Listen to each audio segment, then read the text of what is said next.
الله الرحمن الرحيم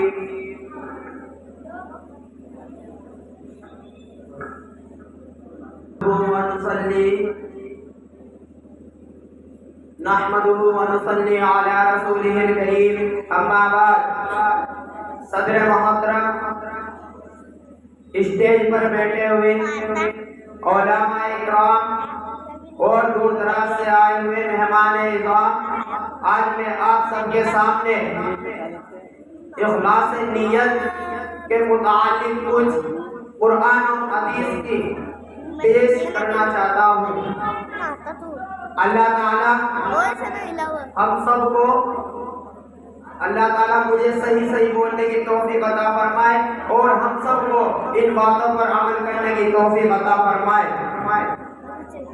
آج میری اس مجلس میں تقریر کا موضوع جیسی نیت ویسی برکت ہے، یہ عنوان دراصل اللہ کے پیارے رسول صلی اللہ علیہ وسلم کی مشہور حدیث سے لیا گیا ہے۔ آپ حضور صلی اللہ علیہ وسلم نے ارشاد فرمایا انما الاعمال بالنیات، یعنی عمل پر سزا یا ثواب کا دار و مدار نیتوں پر ہے۔ اسی حقیقت کو ہم جیسی نیت ویسی برکت یا پھر جیسی کرنی ویسی بھرنی کہتے ہیں۔ میرے بزرگوں دوستوں، نیت کہتے ہیں کسی کام پر دل کو آمادہ کرنا، پھر اسی اعتبار سے ہمارا عمل ہوتا ہے یا پھر ہمارا عمل نیت کے برخلاف ہوتا ہے۔ ایک آدمی اگر نماز پڑھتا ہے اور اس کی نیت ہے کہ میری نماز اللہ کے لیے ہے، تو پھر یہ عمل اور نیت کی یکساں نیت ہے، اس پر اللہ تعالیٰ ثواب دیں گے۔ اور اگر نماز اس لیے پڑھتا ہے تاکہ لوگ نیک اور بزرگ سمجھے، تو پھر یہ عمل اور نیت کا جو خلاف ہے اس پر کوئی ثواب نہیں ملے گا۔ اگر رات دن نماز پڑھتا رہے، اللہ کے دربار میں اس عبادت کی کوئی اہمیت نہیں ہے۔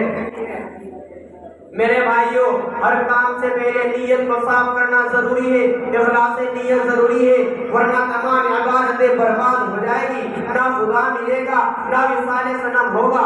اللہ نے بار بار فرمایا مخلصین لہ الدین، یعنی اللہ کے لیے عبادت کو خالص کرنے والے ہیں۔ قرآن میں آتا ہے کہ قیامت کے دن سب سے پہلے ایک عالم جائے گا، ایک شہید جائے گا، ایک مجاہد جائے گا، ایک مالدار جائے گا۔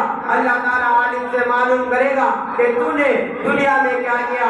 وہ کہے گا اے اللہ، میں نے تیرے دین کو پھیلایا، قرآن و حدیث کا علم لوگوں کو سکھایا، تقریریں کی۔ اللہ فرمائیں گے کہ تو نے میرے لیے نہیں بلکہ شہرت کے لیے کیا تھا، تاکہ لوگ تمہیں بڑا عالم سمجھے، تمہاری عزتیں کرے۔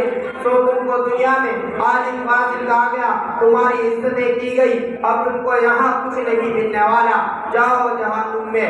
مالدار سے فرمائے گا کہ تم نے مال اس لیے خرچ کیا تھا تاکہ لوگ تم کو سخی سمجھے، اس لیے تم نے دنیا میں یہ سب پا لیا، جاؤ تم بھی دوزخ میں۔ میرے بھائیوں، دیکھو ذرا سی نیت بگڑتی ہے تو سب کیا ذرا برباد ہو جاتا ہے۔ اسی لیے ہم اللہ کی رضا کے لیے علم سیکھے اور اللہ ہی کے لیے عمل کرے اور اللہ ہی کے لیے محبت کرے اور اللہ ہی کے لیے زندہ رہے، تو پھر انشاءاللہ دنیا میں بھی عزت ملے گی اور آخرت میں بھی۔ وآخر دعوانا والحمدللہ رب العالمین۔